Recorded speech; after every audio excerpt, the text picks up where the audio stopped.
किताब में पढ़ी, किसी ने देखा, किसी ने सुना। पर कुछ किरदार ऐसे थे जिन्होंने महाभारत को सिर्फ दिखाया नहीं, जीने लायक बना दिया। कृष्ण कोई किरदार नहीं थे, कृष्ण एक दृष्टि थे, और उस दृष्टि को समझना ये हर किसी के बस की बात नहीं थी। राधे राधे। आज की ये शाम भी कुछ अलग है, क्योंकि आज कृष्ण स्वयं हमारे बीच हैं।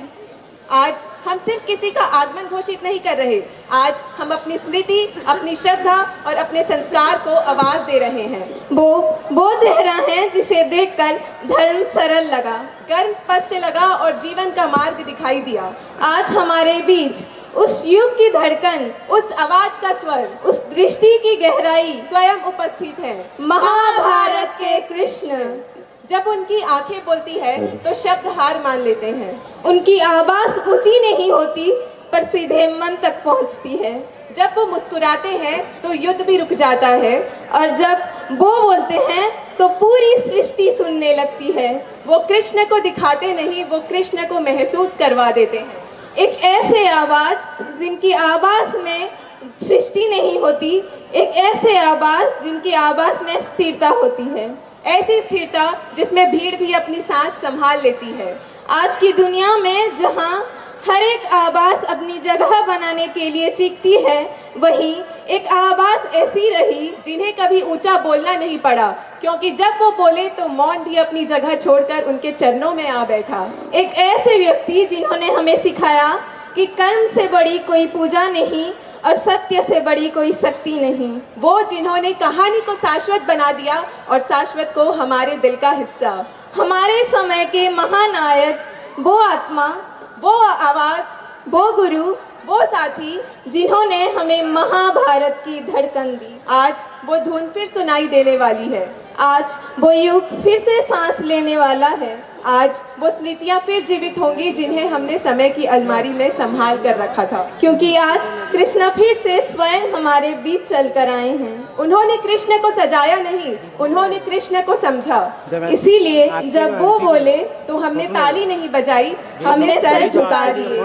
Ladies and gentleman, boys and girls, और हमारे प्यारे प्यारे नन्हे नन्हे Krishna, today we are not witnessing an arrival, we are witnessing a darshan और करोड़ों भक्तों के Krishna, doctor Nitish Bharadwaj ji. Now let's welcome the one and only Ashli Krishna with thunderous applause, doctor Nitish Bharadwaj जी।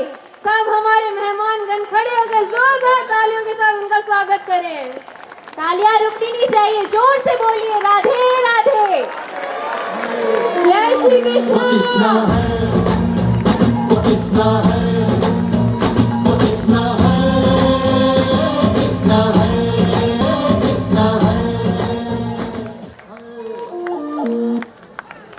मैं जैस्मिन, मैं निधि, इंपेरियल फैमिली की ओर से आपका हृदय से स्वागत करते हैं। आज यहाँ इतनी बड़ी संख्या में सर लोग सिर्फ आपसे मिलने नहीं आए, ये अपने अपने यादों को साथ लेकर आए हैं। तो चलिए इस इंतजार को खत्म करें और धर्म संवाद शुरू करें।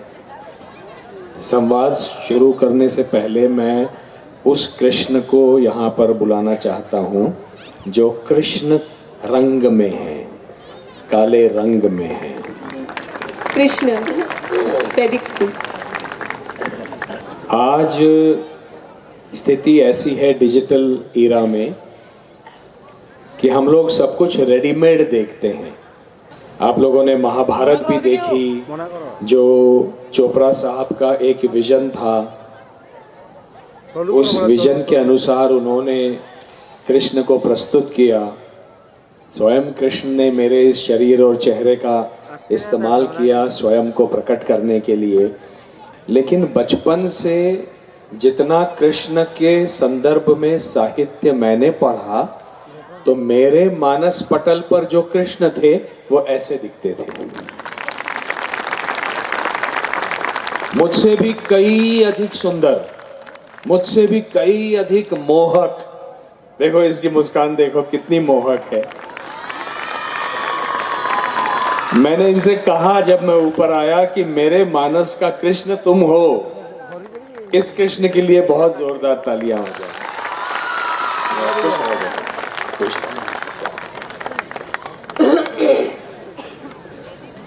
मैं स्वयं जितना अथक परिश्रम आप सब बच्चों ने, सारे स्कूल्स ने किया है, यहाँ कृष्ण के विविध पहलुओं का प्रदर्शन करने के लिए वो देखकर गदगद हूँ। और मेरे विषय में जो आपने एक रील सी बनाई, वो देखकर और गदगद हूँ। कभी कभी ये भी सोचता हूँ कि उस 24 वर्ष की आयु में मैं ये सब कैसे कर पाया। मुझे ही आत्मविश्वास नहीं था, लेकिन जब वो आपको आशीर्वाद देकर कहता है बेटा तू जा, तू कर, तो सब कुछ हो जाता है। हम कुछ नहीं कर रहे होते। जी बिल्कुल सर, आज हम खुद पर नाज कर रहे हैं कि हम सब कि हम सब के समक्ष आज आप बैठे हैं सर। सर, जैसे कि आपने कहा था, लंबे समय के बाद आप आज फिर से उड़ीसा आए हैं, तो आप इस पल में कैसा महसूस कर रहे हैं? और जब आप पिछली बार उड़ीसा आए थे तो उस पल का अनुभव आज के पल से कैसे अलग है? पिछली बार जब मैं उड़ीसा आया था तो चुनावी दौर में आया था, तो राजनीति का माहौल था, कुरुक्षेत्र का माहौल था। वहां पर कुरुक्षेत्र अपनी चरम सीमा पर था, वो राजनीति का कुरुक्षेत्र था। और प्रतिदिन हजारों की संख्या में लोग आते थे सुनने के लिए, और जो राजनीति मुझे समझ में आती थी मैं उनके सामने रखता था। लेकिन आज मुझे लगता है बच्चों के सामने, आप सबके सामने, और ये जो बड़े बुजुर्ग बैठे हैं, आप सबके सामने यदि मैं कुछ कहूँगा तो उसका तात्पर्य, उसका परिणाम दूरगामी होगा। क्योंकि हम सब जो माता पिता हैं, दादा दादी, नाना नानी, कई सारे बैठे हैं, हम सबका दायित्व है कि अपने परिवार को सबसे पहले सही दिशा दिखाना। ये चुनावी रणनीति नहीं है, यहाँ किसी का चयन नहीं करना है राजनीति के कुरुक्षेत्र में। यहाँ अपने ही घर में संस्कार को पुनर्स्थापित करना है, अपने घर के बच्चों को सही राह दिखानी है। और ये सबसे बड़ी चुनौती डिजिटल ईरा की है। और इसलिए मैं समझता हूँ आप सब ने बहुत सोच समझकर कुछ ऐसे प्रश्न किए होंगे जिसके उत्तर में मैं कुछ ऐसा कहूँ जो मैं चाहता हूँ कि कृष्ण फिर से एक बार समाज कृष्ण को समझे दोबारा। कृष्ण क्या हैं, जो मैंने समझा है मैं आपके सामने रख दूंगा। जी सर। सर, जब हमने अपने अपने घरों में बताया कि स्वयं महाभारत के श्री कृष्ण हमारे कॉलेज आ रहे हैं, तो सबके चेहरे पे एक अलग ही रोशनी, एक अलग ही चमक थी। हमारे माता पिता, दादा दादी, हम सबको अपने ज़माने की कहानी बताने लग गए कि किस तरह से गांव में एक ही टीवी हुआ करता था और सब रविवार की सुबह का इंतज़ार करके एक साथ बैठकर देखते थे। और सर, हमें पता चला कि जब आपने महाभारत शुरू किया था तब आप लगभग 22-23 साल के थे। नहीं, 24 वर्ष का। अच्छा जी सर, 24 वर्ष के थे। तो इतने कम उम्र में इतनी गहरी श्लोक, iतनी भारी भाषा और इतनी बड़ी जिम्मेदारी, क्या सब कुछ पहले मुश्किल लगा सर?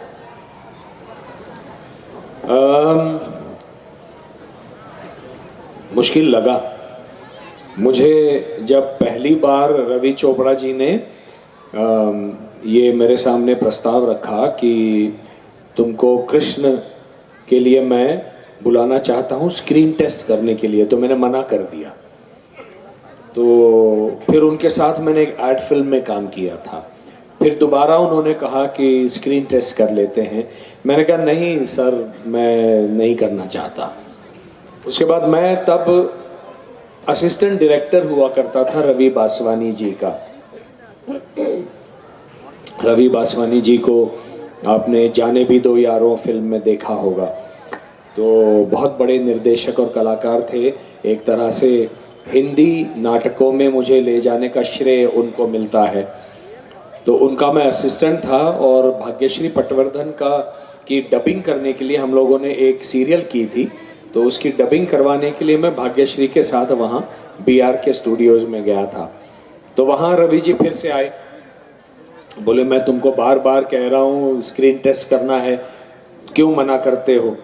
तो मैंने कहा रवि जी, इसलिए कि मुझे ऐसा लगता है कि कृष्ण जैसे महानायक को प्रस्तुत करने के लिए, वो महानायक केवल द्वापर युग के या महाभारत की कथा के नहीं हैं, वो महानायक आज के कलयुग के भी हैं और कलयुग के पथ प्रदर्शक हैं। तो ऐसा पात्र निभाने के लिए आपको कोई ऐसा कलाकार चाहिए जो जिसका अनुभव बहुत बड़ा हो, जिसकी जीवन की समझ बहुत बड़ी हो।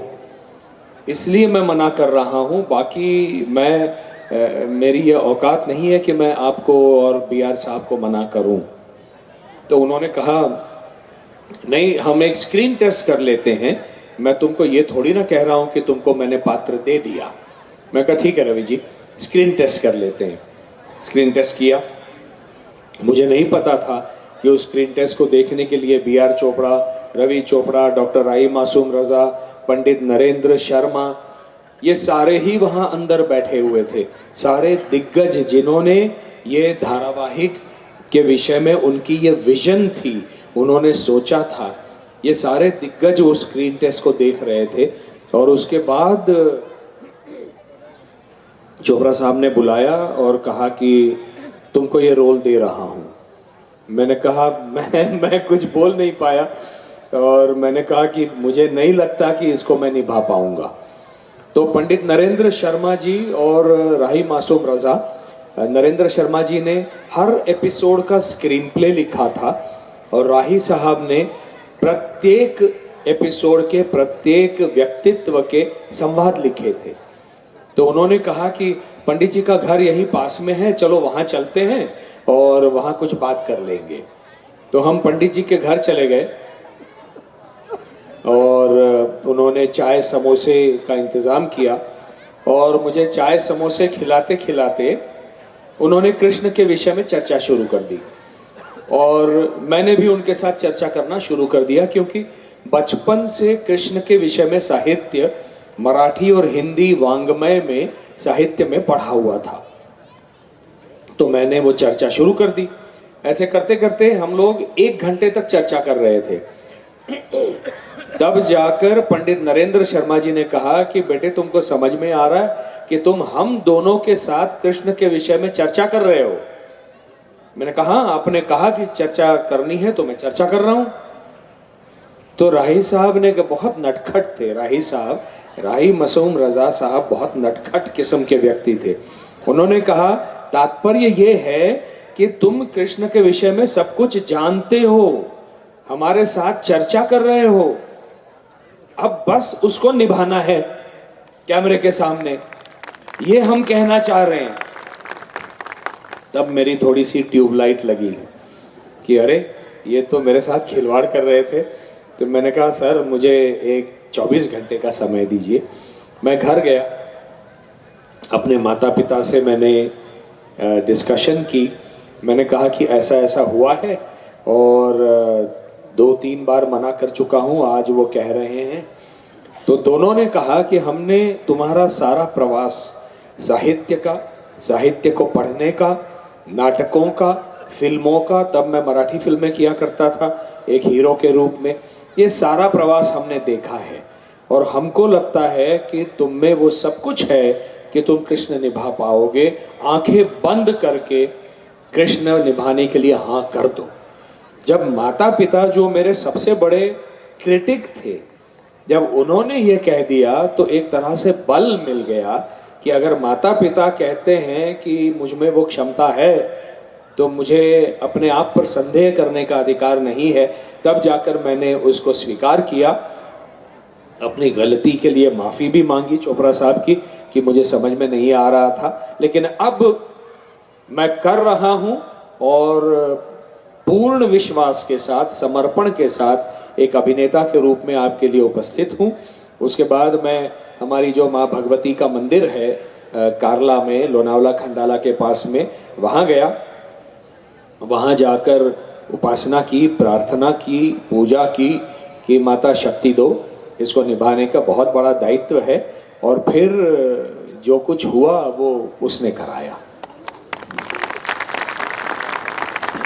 इतनी कम उम्र में इतनी बड़ी जिम्मेदारी लेना और साथ ही सभी लोगों का दिल जीतना, ये तो हम सब के लिए एक प्रेरणा है सर।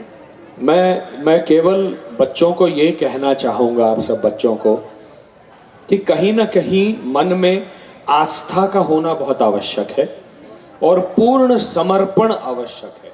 आप भगवान के सामने समर्पण कर दो, अपने गुरु के सामने कर दो, माता पिता के सामने कर दो, लेकिन जब आप पूर्ण समर्पण कर देते हो भगवान के सामने, जो मैंने देखा है अपने जीवन में, वो आपकी नैया को पार लगाते हैं, है ना। क्योंकि गीता में स्वयं भगवान ने कहा है, मेरे ख्याल से 9वें अध्याय का 22वां श्लोक है, अनन्यास चिंतयन्तो माम ये जनाः पर्युपासते तेषाम नित्याभियुक्तानाम योगक्षेमम वहाम्यहम्। किसी चीज की चिंता मत करो, उससे पूर्ण समर्पण से मेरे चरणों में समर्पण कर दो, तुम्हारा योग और क्षेम कुशल, तुम्हारी कुशलता का वहन मैं करूंगा। उस भाव से मैंने ये काम किया और उसने आशीर्वाद दे दिया। सर, महाभारत के अनेक किस्से हैं, पर आपके दिल के सबसे करीब किस्सा कौन सा रहा? क्या आज भी वो पल याद आते हैं? बहुत सारे किस्से हैं, लेकिन अब आप बच्चे हो सब, 11वीं 12वीं कक्षा तक यहाँ पे सीखोगे, उसके बाद सब अपनी अपनी बाट जो है वो अलग अलग चुनोगे और निकल जाओगे। वैसे ही 3 वर्षों तक हमने एक परिवार की तरह वहाँ पर काम किया। रोज सुबह जाते थे, महाभारत की शूटिंग करते थे, शाम को जाकर पहले एपिसोड की डबिंग करते थे, कई बार तो 36 घंटे तक शूटिंग करते थे, डबिंग करके वापस आते थे, शूटिंग करते थे। तो एक परिवार बन गया था। तो परिवार में किसी के प्रति कोई गलत भाव नहीं, केवल प्रेम और एक दूसरे की मदद करना, ये सोचकर कि हम कुछ बहुत बड़ा काम करने जा रहे हैं। पैसे के लिए हम में से किसी ने काम नहीं किया और चोपड़ा साहब ने भी नहीं किया। उस जमाने में टीवी में पैसा नहीं था, बहुत कम पैसा था, शायद उन्होंने कोई प्रॉफिट भी नहीं कमाया होगा, लेकिन उस भाव से हमने एक परिवार की तरह काम किया और 3 वर्षों के बाद लगा कि ये अब सब खत्म हो रहा है। तो वो जो क्षण था, वो दिन था, अंतिम दिन शूटिंग का, वो मैं नहीं भूल सकता। सारे लोग भावुक हो रहे थे, मैं भी भावुक था। मेरा अर्जुन तो रो दिया था, कर्ण भी रो रहा था, द्रौपदी रो रही थी, और रवि जी ने मुझे सिर्फ इतना कहा कि बस तुम कृष्ण हो, तुम नहीं रोना।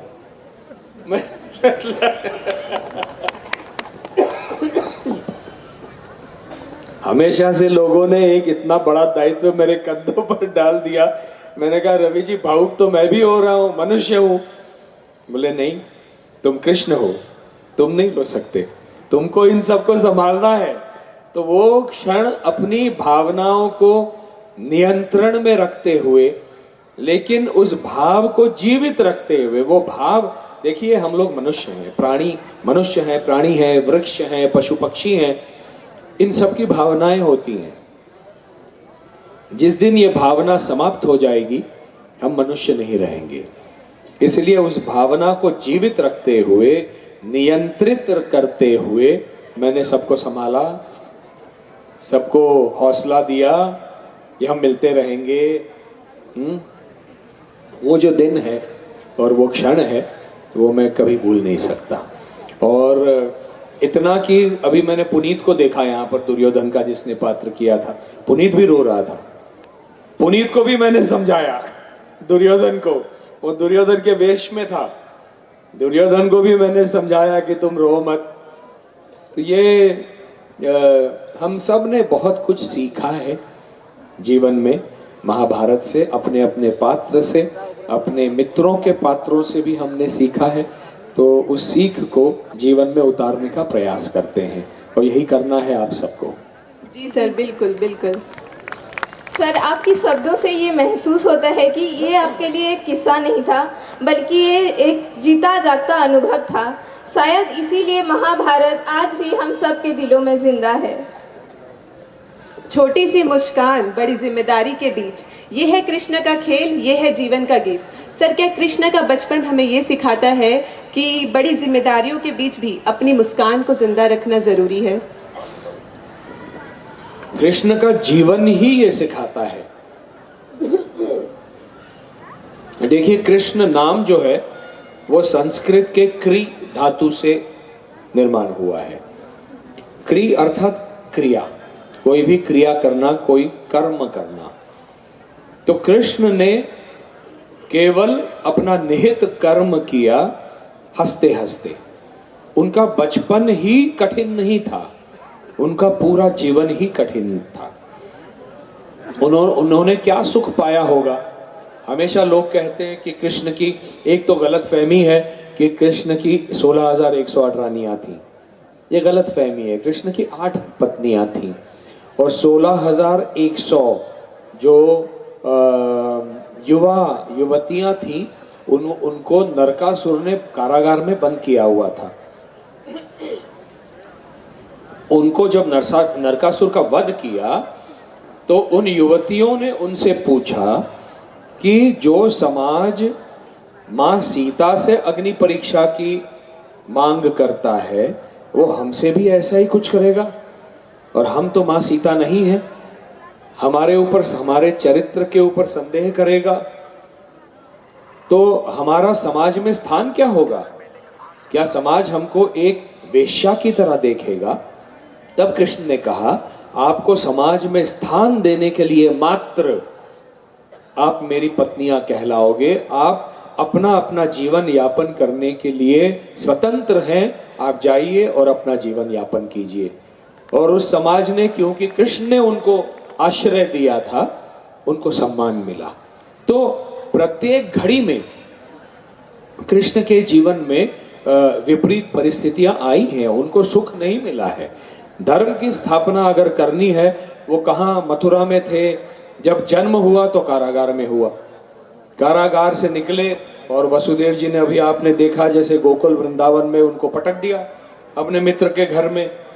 वहां पे वो पले बढ़े, वहां पे पूतना और केशी और कितने लोग भेजे थे कंस ने उनको मारने के लिए, लेकिन हंसते हंसते अपना काम किया। गोवर्धन पूजा के माध्यम से एक लीला स्थापित की हंसते हंसते कि आप भगवान भी अगर हो, इंद्र भी अगर हो, तब भी आप हमारे ऊपर ये थोप नहीं सकते कि आप मेरी पूजा करो। प्रकृति सबसे बड़ा भगवान है। और मैं समझता हूं उड़ीसा, झारखंड, इन छत्तीसगढ़, इन राज्यों से अधिक कौन जानता है, यहां पर तो प्रकृति की पूरी माया है। वैजयंती माला है यहां पर प्रकृति की। तो उन्होंने ये सब स्थापित किया हंसते हंसते, लेकिन ये कठिन काम था। आगे जाकर भी कौरवों के साथ बातचीत करना, पांडवों को सहारा देना, उनको दिशा दिखाना। पौंड्रक एक राजा था जो अपने आप को प्रति वासुदेव कहता था।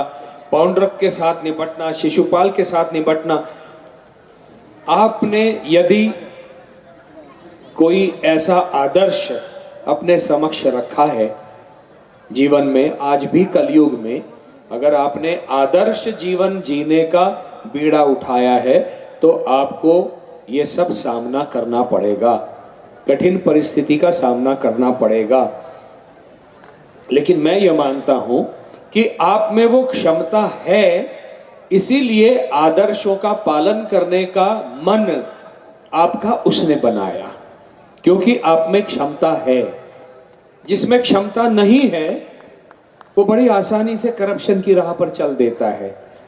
लेकिन कई लोग होते हैं जिनके भीतर भगवान ने वो क्षमता दी होती है, तो भगवान ही उनका मन बनाता है उस क्षमता के साथ उस जीवन यापन करने का। इसलिए टूटना नहीं है।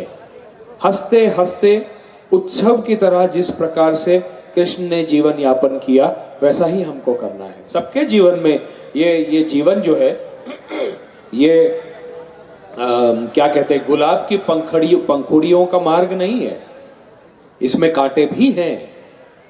तो उन पर चलते चलते हंसते रहना, ये कृष्ण से मैंने भी सीखा है। जीवन को उत्सव की तरह से जीना है। सर आजकल तो लोग छोटी छोटी चीजों से ही परेशान हो जाते हैं। मुझे यही समझ में नहीं आता, छोटी छोटी चीजों से लोग डिप्रेशन में चले जाते हैं और आत्महत्या कर देते हैं।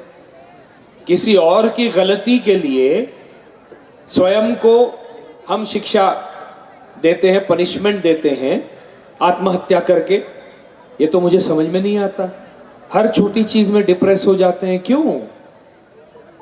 मुझे ऐसा लगता है कि डिजिटल ईरा ने कुछ गलत चीजें जो हमारे सामने रखी हैं, उसमें सबसे पहली चीज है ये इसकी किसको आवश्यकता है वास्तविक, ये माता पिता को तय करना पड़ेगा। और ना कहना, हमको जीवन में, हमारे समय में तो ये था ही नहीं। हमारे समय में वो एक टेलीफोन था, या अभी ये IIM के सारे बड़े लोग बैठे हैं, वो बताएंगे, वो टक टक टक टक टक टक करने वाला टेलीफोन हुआ करता था। मुझे अगर बरगढ़ में फोन करना है, संबलपुर में फोन करना है, तो ट्रंक कॉल बुक करना पड़ता था। फिर वो राह देखनी पड़ती थी कि अभी घंटी बजेगी, अभी घंटी बजेगी। हमको इस जीवन में हर सुख बड़ी आसानी से मिल रहा है, जिसके कारण थोड़ा बहुत भी दुख मिलता है तो हम उसको सहन नहीं कर पाते। ये आज की पीढ़ी की वंचना है। इसलिए माता पिता का ये दायित्व बनता है, परिवार के बड़े लोगों का ये दायित्व बनता है, कर्तव्य बनता है कि बच्चों को बचपन से हर चीज में हां नहीं कहना है। उनको पता चलना चाहिए कि हर चीज के लिए जूझना पड़ेगा। और ये डिप्रेशन की बात तो मुझे समझ में ही नहीं आती। मतलब आपका मन मस्तिष्क जो है वो विकसित ही नहीं हुआ है, और वो कैसे विकसित होगा? इससे विकसित नहीं होगा। आपको किताबें पढ़नी पड़ेंगी, साहित्य पढ़ना पड़ेगा। इस भारत भूमि की विशेषता ही ये है कि यहाँ पर अगर 25 भाषाएं हैं, 50 भाषाएं हैं, तो प्रत्येक भाषा में साहित्य है, कविता है, कला है, संस्कृति है, नृत्य है। इस सबको जब बचपन में आपके पास एक चीज बहुत बड़ी होती है जो हम में से किसी के पास नहीं है। पता है क्या है? बताइए। फ्री टाइम सर, मतलब खुल के जीना। समय। हाँ। समय। आपके पास समय है, आपको कोई चिंता नहीं करनी है कि मेरे परिवार को खाना कहां से खिलाऊं। आपको कोई चिंता नहीं करनी है कि मुझे प्रमोशन मिलेगा कि नहीं मिलेगा। आपको खुल के जीना है, और जो कला, साहित्य, संस्कृति उपलब्ध है, जो किताबें अवेलेबल हैं, उनको पढ़ना है, जिससे ये मन मस्तिष्क दृढ़ बनता है। इस भारत भूमि में इतने हीरोज और हीरोइंस हुए हैं, उनसे प्रेरणा लेनी है। महाकाव्य हुए हैं, कितने ऋषि मुनि हुए हैं, उन सबके चरित्र पढ़ने हैं, उनसे बोध लेना है। तब जाकर आपका मन मस्तिष्क दृढ़ होगा, विकसित होगा, तो डिप्रेशन का सवाल ही नहीं उठता। अलेक्जेंडर ग्राहम बेल, क्या विकसित किया उसने? टेलीफोन ना, if I am not wrong, telephone. वो पता है 99 बार फेल हो गया था। अगर वो आज होता तो क्या उसमें 2-3 बार फेल होने के बाद आत्महत्या करनी चाहिए थी? तो टेलीफोन ही नहीं होता। विश्वास होना चाहिए अपने कर्तृत्व में कि मैं ये करके दिखाऊंगा, आज नहीं तो कल, कल नहीं तो परसों। और हम माता पिता को, जैसे मेरे माता पिता ने मुझे आत्मविश्वास दिया, ये तो प्रभु रामायण की कथा है। मैं और क्या बताऊं?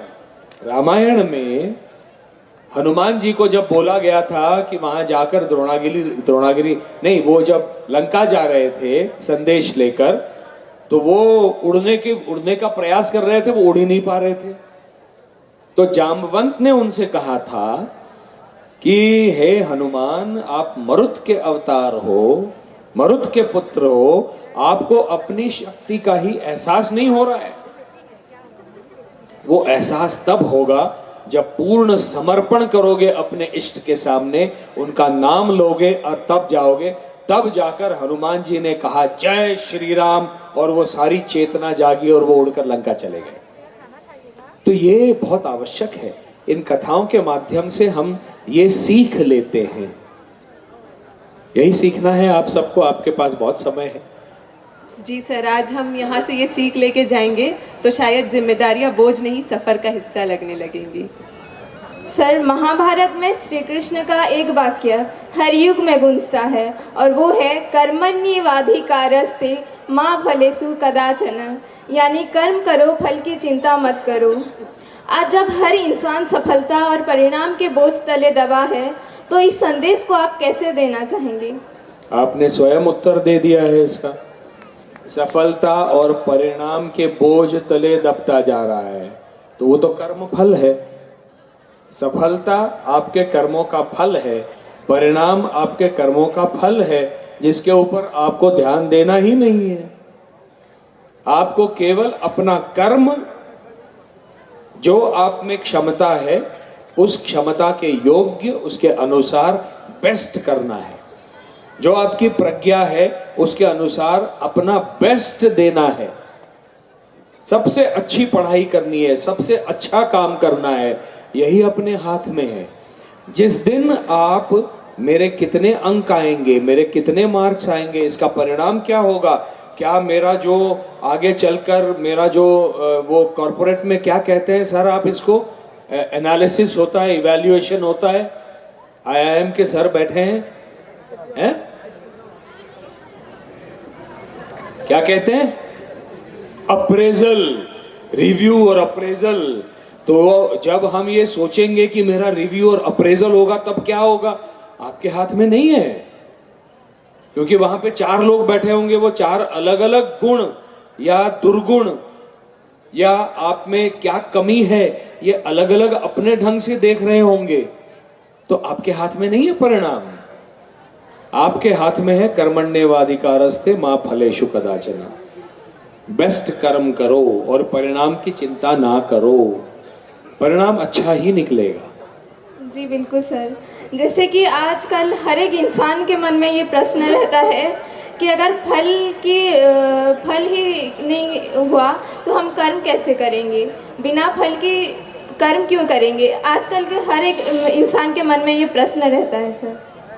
स्वयं भगवान ने कह दिया है कि मेरे लिए कोई आवश्यक नहीं है कुछ कर्म करना, लेकिन फिर भी मैंने अवतार लिया है, यहाँ पर धर्म की स्थापना का कार्य मैंने अपने कंधों पर बोझ ले लिया है, इसके लिए मैं अपना कर्म कर ही रहा हूँ। न मे पार्थास्ति कर्तव्यम त्रिषु लोकेषु किंचन, ये स्वयं भगवान कहते हैं। तो कर्म तो करना ही पड़ेगा, कुछ ना करते हुए खटिया पे पड़े रहो तब भी सांस तो ले ही रहे हो ना, तो सांस लेना भी तो कर्म है। या तो फिर सांस लेना बंद कर दो और जाओ फिर ऊपर या नीचे। तो कर्म तो अपने से छूटता नहीं है भैया। तो कर्म अगर छूटना ही नहीं है तो कुछ ऐसा कर्म सोचो जिससे स्वयं का उद्धार हो, अपने परिवार का उद्धार हो, अपने समाज का, राष्ट्र का उद्धार हो। ऐसा कुछ कर्म सोचो, ढूंढो आपके भीतर क्या क्षमताएं भगवान ने दी हैं, प्रत्येक के भीतर दी हैं, हर एक के भीतर। और मैं ये मानता हूं हर एक के भीतर एक क्षमता नहीं होती, कई सारी क्षमताएं होती हैं। और इसीलिए आप देखते हो कई सारे डॉक्टर एक्टर्स बन जाते हैं, डायरेक्टर्स बन जाते हैं।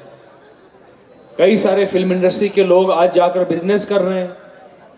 कई सारे लोग जो हैं वो आईआईएम वगैरह से पढ़कर आते हैं, लेकिन वो छोड़कर कहीं जाकर हिल्स में सेटल हो रहे हैं, ऑर्गेनिक फार्मिंग कर रहे हैं।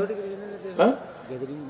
तो कई सारी क्षमताएं हम में से प्रत्येक में होती हैं। उन क्षमताओं को पहचानो और ऐसी क्षमता को चुनो जो आप आजीवन निभा सको और हंसते हंसते निभा सको।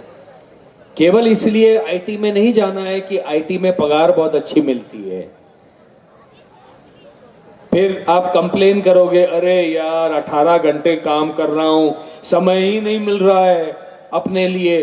तो तुमने काम ही ऐसा चुना है, तो काम ऐसा चुनो, कर्म जिससे करने में आपको आनंद भी आ जाए, है ना।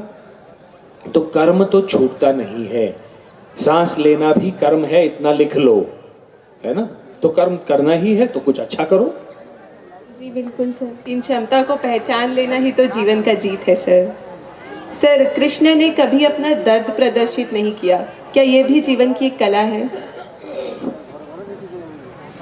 कृष्ण ने गीता में इस अवस्था को, मानसिक और भावनिक अवस्था को स्थित प्रज्ञ कहा है, नाम दिया है, जो हर अवस्था में, हर अच्छे बुरे में संतुलित रहता है, नियंत्रित रहता है। उसका अर्थ ये नहीं है कि उनमें भावना नहीं है, उनमें दर्द नहीं है, उनमें पीड़ा वेदना नहीं है, उनमें हास परिहास नहीं है, आनंद नहीं है, ऐसा नहीं है। और इसीलिए उन्होंने कहा है, सुख दुखे समय कृत्वा लाभा लाभौ जया जयौ। सुख दुख लाभ हानि जय पराजय, इसमें स्थित प्रज्ञ की तरह संतुलित रहना है। सुख बहुत होता है तो बहुत ज्यादा उसको एक्सप्रेस नहीं करना है, दुख होता है तो बहुत रसातल में जाकर दुखी नहीं होना है कि आप डिप्रेशन में ही चले जाओ। इसलिए इट्स लाइक अ पेंडुलम। जो मन जो है ना, वो मन के आंदोलन होते हैं। आंदोलन मतलब ऐसे ऐसे, पेंडुलम, है ना। आप उसको जितना ऊपर इस तरफ ले जाओगे उतना ही दूसरी तरफ जाएगा। इसलिए जीवन की कला है कृष्ण की, ये विशेष कला है कि आंदोलनों को छोटा छोटा रखो, छोटा छोटा रखो। खुशी है तो है, खुशी है, क्योंकि nothing is permanent, everything is temporary. उसका उपभोग करना है, आनंद लेना है कि आनंद में खो नहीं जाना है, दुख में रसातल में नहीं जाना है, नीचे नहीं जाना है। और इसीलिए कृष्ण ने, आपको ऐसा लगता है कि कृष्ण ने दर्द को प्रदर्शित नहीं किया, क्योंकि वो स्थित प्रज्ञ थे, संतुलित थे। सर, आपके शब्दों से ये हमें समझ आता है। मैं ये सारे प्रश्न आपको किसी ने दिए हैं, गुरुओं ने, या आपने सोचे हैं? सर, हमने सोचे हैं सर। तालियां बजाओ भाई सब बच्चों के लिए। इतने गंभीर प्रश्न मुझसे बहुत कम लोग करते हैं। मैं स्वयं आपका अभिवादन करता हूं जी। ये हमारे लिए बहुत ही प्राउड बात है सर कि आप स्वयं हमारी तारीफ करें। बहुत बहुत धन्यवाद सर। सर, कृष्ण और सुदामा की दोस्ती अक्सर बिना शर्तों की थी, बिना शर्तों की। सर, ना कोई शब्दों की जरूरत और ना ही कोई बराबरी की। आजकल के दुनिया में जहां दोस्ती फायदे से तोल दी जाती है और अक्सर सोशल मीडिया तक ही सीमित है, तो इस दोस्ती को हम कैसे समझें सर? आपने समझा तो है, आपने समझा ही है। अगर फायदे के लिए है तो वो दोस्ती नहीं है कि नहीं? दोस्ती में या किसी भी ऐसे संबंध में, आप दोनों दोस्त हैं, या कल को आपका विवाह होगा तो पति पत्नी का संबंध है, बच्चे होंगे तो बच्चा और माता पिता का एक संबंध है, इसमें फायदा नहीं होता, लाभ हानि नहीं होती, निर्मल प्रेम होता है। There can be no transaction in any pure relationship. The moment there is a transaction, the moment you expect a transaction from someone, that means you are in a relationship with yourself. इसमें मुझे क्या मिलेगा ये आप सोच रहे हो, that's a transaction, that's not a relationship. तो वो दोस्ती नहीं है, वो पति पत्नी का संबंध नहीं है, वो माता और पुत्र का पुत्री का संबंध नहीं है, पिता और पुत्री का संबंध नहीं है। इसमें केवल प्रेम होता है, फ्रेंडशिप होती है ना। देना होता है, लेना नहीं होता। तो जितना आप दोगे उतना ही पाओगे। जी बिल्कुल सर। कृष्णा और सुदामा की दोस्ती हम सब के लिए एक प्रेरणा है। सर, हम जानना चाहेंगे कि बरगढ़ की धनु यात्रा को लेकर आपके क्या विचार हैं? सबसे पहले तो इसका नाम किसी कारणवश बरगढ़ पड़ा होगा, लेकिन मुझे बरगद भी सुनाई देता है। कुछ दिनों तक जब तक गोयल साहब आए थे मिलने, तो उन्होंने बरगढ़ बरगढ़ कहा, मैं बरगद बरगद सुन रहा था। बरगद एक विशेष पेड़ है, विशेष पेड़ है जिसका संस्कृत नाम अश्वत्थ भी है, बड़ है, पीपल है कि नहीं? उसको भी हम बरगद बरगद कहते हैं। बरगद तो बड़ का भी पेड़ होता है, पीपल का भी होता है। स्वयं 10वें अध्याय में गीता के कृष्ण ने कहा है, उसमें विभूति योग कहते हैं उसको अध्याय को। उसमें कृष्ण ने मानवीय जीवन के हर पहलू को छुआ है और हर पहलू में जो बेस्ट है वो मैं हूं, ये कहा है। तो जितने वृक्ष हैं उन्होंने कहा है अश्वत्थ सर्व वृक्षाणाम, देवर्षीणाम च नारदः, गंधर्वाणाम चित्ररथः, सिद्धानाम कपिलो मुनि। तो अश्वत्थ सर्व वृक्षाणाम, अश्वत्थ मतलब बरगद। अश्वत्थ क्यों कहा उन्होंने? कचनार क्यों नहीं कहा? कचनार क्यों नहीं कहा? कचनार में तो कितने सुंदर सुंदर फूल आते हैं, कचनार नहीं कहा उन्होंने, अश्वत्थ कहा। उसका एक कारण है। आप यदि बड़ या पीपल का पेड़ देखोगे, पुरानी सी पुरानी कोई हवेली होगी ना, जो जीर्ण मंदिर है, हवेली है, टूटने आई है, कोई वहां पर खंडहर है, कोई वहां पर रहता नहीं है, उसमें भी एक बरगद का पेड़ निकल के आता है। आपने देखा है? उसका कारण यह है, उसको कुछ ना दो फिर भी वो जीवित रहता है। उसको एक जगह से विस्थापित कर दो, कृष्ण की तरह जन्म के साथ विस्थापित, फिर विस्थापित सांदीपनी आश्रम, आश्रम से मथुरा आए, मथुरा से विस्थापित द्वारका, द्वारका से विस्थापित पूरे आर्यावर्त जम्बू द्वीप में घूम रहे हैं धर्म स्थापना करने के लिए। कृष्ण कभी एक जगह ठहरे ही नहीं। बरगद का पेड़, उसकी शाखाएं ऊर्ध्वमूलम अधशाखम, उसकी शाखाएं नीचे भी आती हैं, उसका मूल नीचे आता है और फिर से नया पेड़ बनकर उभरता है। उसको आप जितना विस्थापित कर दो, उसको खाने पीने को कुछ मत दो, खंडहर के बीच में, दो पत्थर के बीच में से वो उगता है और जीने की कला का संदेश मनुष्य को देता है। वो है कृष्ण। मुझे दुख होता है जब भी मैं पढ़ता हूं कोई भी न्यूज आइटम की बच्चे ने आत्महत्या कर दी, बहुत मुझे बुरा लगता है। अरे ऐसा क्या आसमान टूट पड़ा भाई? कृष्ण को देखो, बरगद के पेड़ की तरह वो कहीं भी उठकर खड़े हो जाते हैं। यही हमको सीखना है। आपका प्रश्न क्या था? बरगढ़ धनु यात्रा को लेकर तो बरगद, तो सबसे पहले तो मुझे ये बरगढ़ बरगद भी,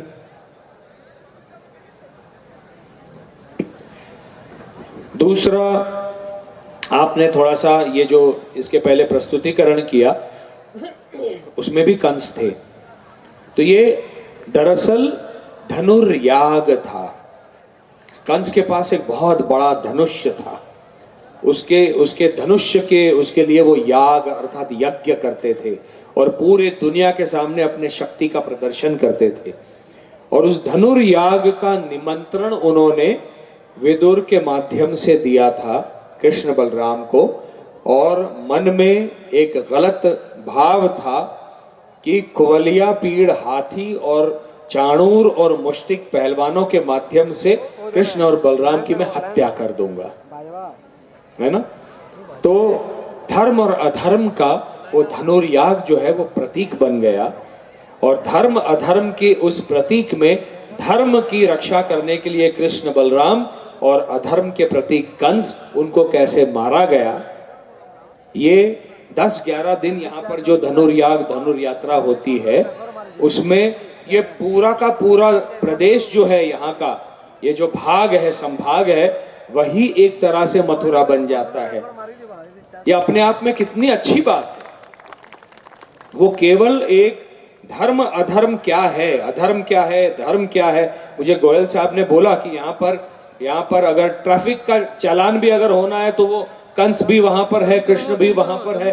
तो ये केवल एक मंचन तक सीमित नहीं है। बरगढ़ की जनता ने यहाँ की धरोहर उसको बनाया, धनुर्याग को, और जीवन में उतारा। डाइवर्जन्स बहुत सारे हैं और हमारे पास एक ऐसी यूनिवर्सिटी है जो प्रामाणिक नहीं है, जिसका नाम है व्हाट्सएप यूनिवर्सिटी। वो व्हाट्सएप यूनिवर्सिटी जो है वो हमको ऐसी ऐसी पट्टियां पढ़ाती हैं जिसका कोई प्रामाणिकता कुछ नहीं है। अगर आपको कोई भी चीज प्रामाणिक जाननी हो तो आपको पुस्तकों की ओर, लाइब्रेरी की ओर जाना चाहिए। जब एक कोई ऑथर कुछ भी लिखता है तो उसके लिए रिसर्च करता है, बड़े सोच समझकर उसको लिखता है। लेकिन सर्च इंजन जो है, it is only gathering of all the information available on digital platforms. Any search engine does not guarantee the authenticity of the information. ये आप सब बच्चों को जानना आवश्यक है, और माता पिता जितने हैं अपने बच्चों को ये बताइए। मैं आपको एक मजेदार किस्सा सुनाता हूं। मैं एक जगह गया था चेन्नई में, वहां पर जो मेरा कजिन रहता है, उसके बगल वाले घर में जो कपल था, वो कपल अपने बच्चे को लेकर आ गया। मैंने कहा बेटा नाम क्या है? तो उसने कहा अरिष्ट। अरिष्ट। तो मैंने माँ से पूछा कि ये कहाँ मिला? तो बोले गूगल पे मिला। मैंने कहा आप क्या है इसका अर्थ? बोले विष्णु भगवान का नाम है। मैं कहा आपको पता है विष्णु भगवान का नाम है अरिष्ट नेमी। अरिष्ट का अर्थ है बहुत बड़ी कैलामिटी, एक बहुत बड़ा महाभयानक संकट। तो ये बच्चा जो आपके घर में पैदा हुआ, ये आपके लिए संकट है क्या? तो बोले गूगल ने बताया। देखिए, Google only will gather information and put it before you. It does not tell you this is authentic information. सबसे पहले तो व्हाट्सएप यूनिवर्सिटी से दूर हट जाओ।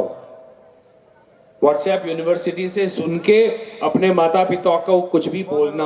माता पिता ने जीवन देखा होता है, उनके अनुभव हैं, उनकी त्रुटियां हैं, उनकी गलतियां हैं, और हर माता पिता चाहते हैं कि मैंने जो गलतियां की हैं मेरा बच्चा ना करे, और इसलिए वो समझाते हैं। इसलिए उनकी जो सीख है उसको सुनना और उसको आचरण में लाना अपने हित में है, इतना समझ लो। और अगर ये समर्पण माता पिता के प्रति कर दिया तो ये विवाद ही नहीं रहेगा। जी बहुत बहुत धन्यवाद सर। आपने जो संदेश दिया कि माता पिता के चरणों में हमें समर्पण करना चाहिए और मोबाइल फोन से जितना हो सके हम दूरी बनाएं और उसका सही जितना आवश्यक है। जी सर। जी। आप बेटियां हो, आपकी सुरक्षा के लिए आवश्यक है। 1500 रुपए वाला छोटा सा वो ले लो घर में फोन करने के लिए। ये मुझे आईफोन 10। अरे भैया, ये तो मैं पहले जब आया तो 2-2 साल में नया संस्करण निकलता था, संस्करण। अब तो फिर करते करते 1 साल, नया वाला आईफोन 1 साल में, फिर 6 महीने में, अभी 3 महीने में। ये जो मैंने लिया है ये 8 साल बाद लिया है। 8 साल बाद मैं अपना फोन बदलता हूं। जिसकी जितनी आवश्यकता है उतना ही उसको उपयोग करो। आपकी सुरक्षा के लिए 1500 रुपए वाला फोन है, वहीं तक सीमित रहो, वरना ये यूनिवर्सिटीज जितनी इसमें है ना, भटका देंगी आपको। सर, हम आपसे जितना भी बातचीत किए हमें बहुत अच्छा लगा। मन में तो और भी प्रश्न है और दिल चाहता है आपसे और बातें करें, लेकिन समय की कमी है। अब हम एक छोटा सा रैपिड फायर कर लेते हैं सर। तो आपके सामने बांसुरी और चक्र दोनों हैं, तो हम जो भी प्रश्न रखने वाले हैं आप बांसुरी या चक्र दोनों को उठा सकते हैं या क्रमानुसार किसी एक को उठा सकते हैं सर। प्रश्न के उत्तर में? Yes sir. अच्छा, आपके हिसाब से जो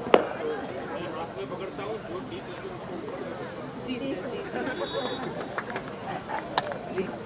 समाज में न्याय लाने के लिए चक्र या बांसुरी या दोनों? सर पेरेंटिंग में ज़्यादा ज़रूरी क्या है, चक्र या बांसुरी या दोनों? सर पहले क्या जरूरी है पेरेंटिंग में, पहले किसे इस्तेमाल करना चाहिए?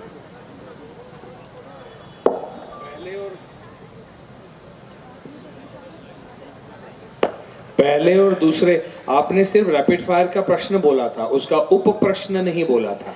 लेकिन मतलब आप वो सुनना चाहते हो मेरे मुख से जो आप सुनना चाह रहे हो, तो पहले वहले नहीं होता। आपका जैसा व्यवहार होगा, जो परिस्थिति होगी, उसके अनुसार माता पिता इनमें से चुनेंगे, कभी ये कभी वो।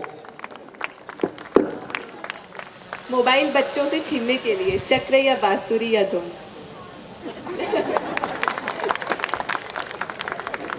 आज की ज़िंदगी में बैलेंस के लिए क्या ज़रूरी है? जी सर। लाइफ में सबसे इम्पोर्टेंट कामनेस? सर अगर आप अनुमति दे तो हम आपके ही स्वर में गीता के कुछ श्लोक। जी सर। धन्यवाद सर। आज आपने जो भी हम सबको दिया, ये हमारी जिंदगी का एक अमर पल बन गया। आपका यहाँ आना सिर्फ एक इवेंट नहीं था, ये हमारे लिए एक त्योहार था। हम सब आपको दिल से शुक्रिया करते हैं सर। आपका यहाँ आना, आपका समय, आपकी बातें हमारे लिए हमेशा यादगार रहेंगी। मैं आप सब बच्चों का धन्यवाद अदा करना चाहता हूं, क्योंकि जिस गंभीरता से आपने इन प्रश्नों को चुना है वो आपकी प्रज्ञा का दर्शन कराते हैं। I wish you all the best in life. Thank you so much. Stay focused and you will not lose anything in life. You will achieve whatever you want. Thank you Thank sir. you very much for inviting me. Radhe Radhe sir. Radhe Radhe.